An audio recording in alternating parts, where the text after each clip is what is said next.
Alright, what's up guys? Today I'm going to be doing a quick unboxing of the Noctua NF A14 140mm fan.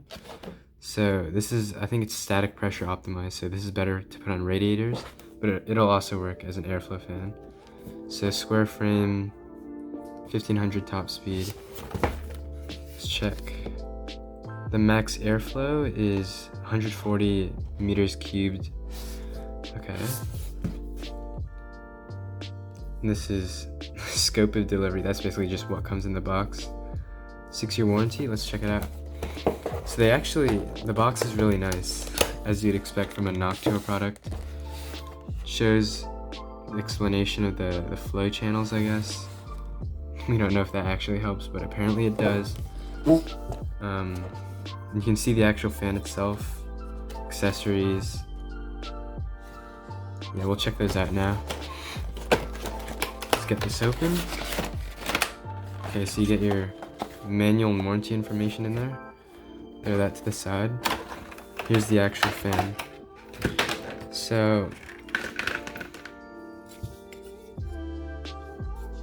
it's in their brown color scheme, so like light tan, dark brown.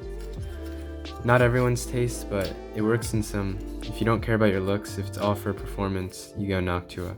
Then again, they also have their Chromax Black variants, which is blacked out. Costs a little extra, but if you really care about the looks, definitely go for that. So they give you these anti-vibration pads all around the edges. Here you can see the flow channels, or so they call. So the fan's going to be pulling air in this way, pushing out this way, as you can see by these arrows. Let's check anything interesting back here.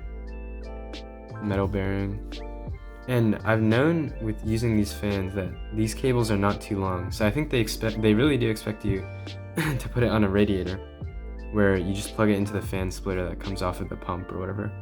And this is 4-pin PWM. Let's see what else you get. A Y splitter cable. So this is if you have not enough fan headers, say in an ITX build, you can use a splitter cable. You get a low noise adapter. So if you're plugging it into like an older build with a 3-pin that doesn't have controllable RPM, you can use this to just lower the RPM, which is the voltage, or it'll lower the voltage, which then lowers the RPM. And you actually get 2 of these, which is nice. And then I think this is just an extension. Yep, it's just a 4-pin extension. They give you the 4 screws that you'll need to place into the case.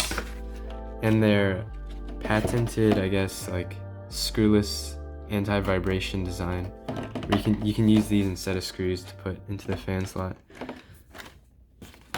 And yeah, that looks like it's about it.